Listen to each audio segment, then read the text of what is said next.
తప్పు చేసి దబాయిస్తే అది నిజమవుతుందని చంద్రబాబు నాయుడు అనుకుంటే అది ఆయన భ్రమే. జనాన్ని మాయ చేసినట్టు శ్రీవారిని మోసం చేయాలంటే కుదరదన్న విషయం చంద్రబాబు నాయుడు తెలుసుకోవాలి. నిన్న జగన్ గారు తన తిరుమల పర్యటన మీద స్పష్టంగా ప్రెస్ మీట్ పెట్టడం జరిగింది. అయినా దాన్ని ఒప్పుకోకుండా చంద్రబాబు నాయుడు తప్పుల మీద తప్పులు చేస్తూ మళ్లీ మాట్లాడతాడు. జగన్మోహన్ రెడ్డి గారు తిరుమల రావడానికి భయపడుతున్నాడు, డిక్లరేషన్ ఇవ్వబడుతుంది కాబట్టి ఎస్కేప్ అవుతున్నాడు అని చెప్పి సూటిగా చంద్రబాబు నాయుడు గారికి చెప్తున్నా. చంద్రబాబు నాయుడు జగన్ గారి దమ్ము ధైర్యం గురించి రాష్ట్ర ప్రజలందరికీ బాగా తెలుసు.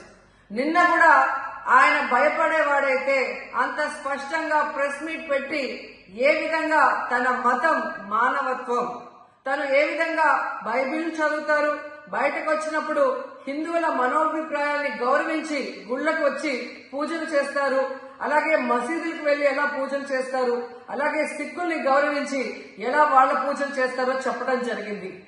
ఈ రోజు మీకు క్లియర్ గా తెలుసుకోవాల్సిన విషయం, మీకు దేవుడు అంటే భయం భక్తి లేదు కాబట్టి ఏంటనేది మీకు అర్థం కాదు. కానీ ఒక భక్తుడికి దేవుడి దగ్గరికి వెళ్ళాలి అన్నప్పుడు ప్రశాంతమైన వాతావరణంలో వెళ్ళాలనుకుంటాడు, ప్రశాంతంగా భగవంతుడిని పూజించాలని అనుకుంటాడు.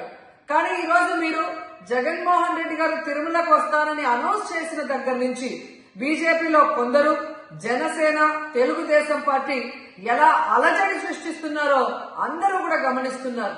ఏ విధంగా అలిపిరి దగ్గర మేము అటాక్ చేస్తాం, అడ్డుకుంటామని చెప్పటం, అలాగే వైఎస్ఆర్ కాంగ్రెస్ పార్టీ నాయకులందరికీ, కార్యకర్తలందరికీ నోటీసులు ఇచ్చి జగన్మోహన్ రెడ్డి గారి పర్యటనకి పర్మిషన్ లేదు కాబట్టి ఎవరొచ్చినా అరెస్ట్ చేస్తామన్నట్టుగా భయభ్రాంతులకు మీరు ఎలా గురి చేశారు. అండ్ ఈరోజు కుల రాజకీయాలు చేసి రాష్ట్రాన్ని భ్రష్టు పట్టించడమే కాకుండా మత రాజకీయాలు కూడా మీరు ఎలా చేస్తున్నారో అందరూ కూడా గమనిస్తున్నారు. ఇలాంటి వాతావరణంలో దర్శనం చేసుకోలేము కాబట్టే జగన్మోహన్ రెడ్డి గారు ఏ విధంగా ఆ తిరుమల ట్రిప్ ని క్యాన్సిల్ చేసి తన అభిప్రాయాల్ని ప్రెస్ ద్వారా ప్రజలకి తెలియజేయడం జరిగింది. సో నిజమైన భక్తుడు జగన్మోహన్ రెడ్డి గారు ఎప్పుడైనా మళ్లీ వెళ్లి వెంకటేశ్వర స్వామిని దర్శించుకోగలరు. 5 సంవత్సరాలు తన తండ్రి మరి ముఖ్యమంత్రిగా వెంకటేశ్వర స్వామికి పట్టు వస్త్రాలు ఇచ్చారు.